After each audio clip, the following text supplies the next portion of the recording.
Fabiola, ¿recuerdas cuando empezaste con las microcorrientes NESA?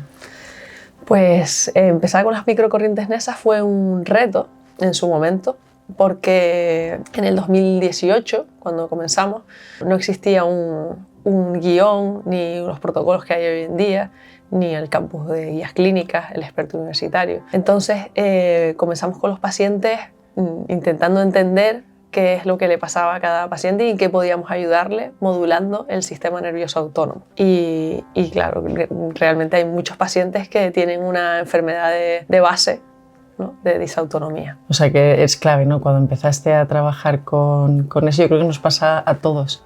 Empiezas a trabajar con microcorrientes NESA, te abre un amplio abanico con el paciente y tienes lo primero y principal, tienes que sacar la información que tú necesitas del paciente para ver si efectivamente el tratamiento de las microcorrientes NESA es una de las herramientas que nosotros tenemos. ¿Lo viviste como difícil? Bueno, realmente el problema ya lo veíamos de antes, que es que no podíamos acceder a todos los pacientes. Es decir, hay muchos pacientes que tienen una serie de dolores o de circunstancias en las que su cuerpo no está reaccionando como debería reaccionar. Son pacientes que muchas veces dan muchas vueltas, que van a muchos profesionales y no encuentran una solución o por lo menos un alivio de los síntomas que están teniendo. Y en ese sentido, el poder ofrecerles un paso más, el poder ir un poquito más allá en la modulación de esos síntomas que tienen, que son disautonomías realmente, nos lleva a ir un poco más allá en nuestra profesión, ¿no? Y yo creo que eso es para lo que estamos, para ayudar a los pacientes a encontrar soluciones o por lo menos a mejorar en lo que viene. Y en ese sentido, pues es importante generar eso, toda una anamnesis, coger toda la información, y hay preguntas que normalmente a lo mejor no hacemos, ¿no? No preguntamos cómo duerme el paciente, no preguntamos por síntomas digestivos, no preguntamos por otros aspectos, a lo mejor característicos que pueda tener, que a lo mejor incluso el paciente lo tiene normalizado, ¿no? Y si el paciente lo tiene normalizado y ni siquiera nosotros lo preguntamos, pues esa información se pierde y no damos con la clave para poder ayudarlo. Yo estoy totalmente de acuerdo.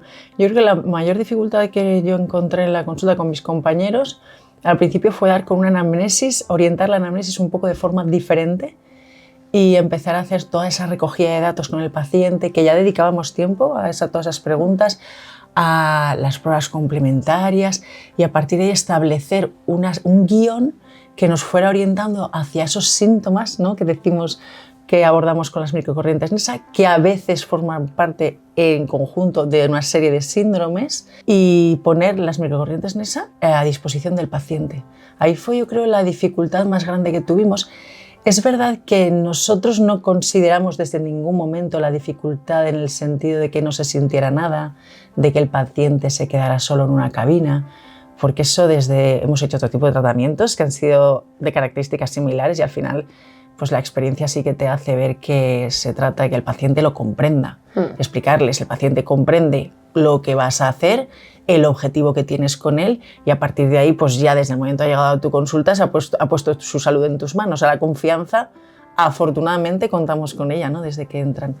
Yo creo que hay la dificultad más, y quizás es donde tenemos nosotros más nuestros propios límites, en creer, ¿verdad?, que el paciente puede no entrar en el tratamiento de lo que le decimos medio o largo plazo, cuando eso no es verdad a veces. A veces los resultados llegan mucho antes de lo que nosotros consideramos. Pero si estamos hablando de problemas del sistema nervioso autónomo, pues muchas veces requiere de tiempo. Es una barrera propia, no es una barrera realmente no es una barrera real, sino es una barrera que nos imponemos nosotros. Porque, por ejemplo, yo cuando empecé no tenía ningún dispositivo, el único dispositivo que tenía era el ecógrafo. Me gusta mucho la anatomía, tenía el ecógrafo, pero no tenía ningún dispositivo de tratamiento.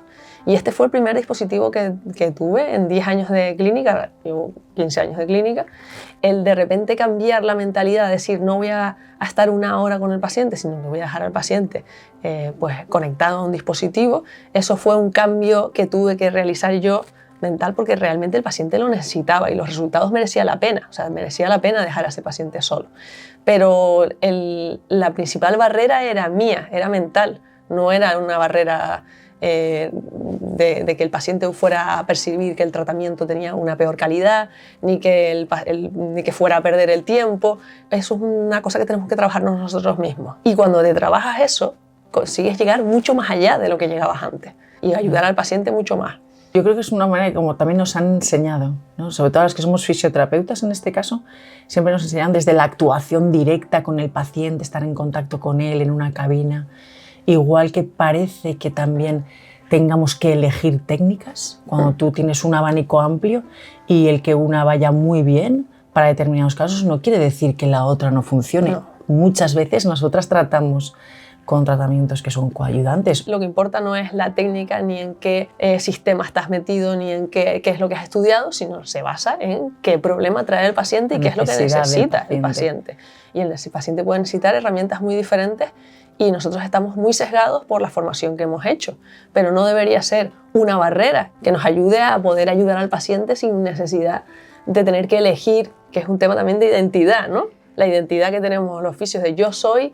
Y yo siempre lo digo, yo soy terapeuta facial, yo soy terapeuta invasivo, yo es que soy muy deportivo. No, es que no depende de lo que eres, depende de lo que necesita el paciente. Cuando nos sesgamos en eso, nosotros mismos, es cuando no podemos avanzar en el tratamiento y el enfoque tiene que ser en el paciente, no en lo que nosotros hacemos. Eso quizás yo creo que radica de las especialidades, la hiperespecialización. El médico se especializa mucho en un campo determinado y cierran el foco quizás demasiado pronto. En algunas ocasiones es necesario hacerlo, pero no hay que perder siempre esa visión holística del paciente, esa visión global, que para eso somos sanitarios. Entonces yo creo que también ese sesgo, ese ir delimitándonos nosotros mismos, poniéndonos los límites nosotros mismos, a veces radica desde la propia didáctica, lo que hemos estudiado y cómo nos hemos ido especializando en las diferentes cosas.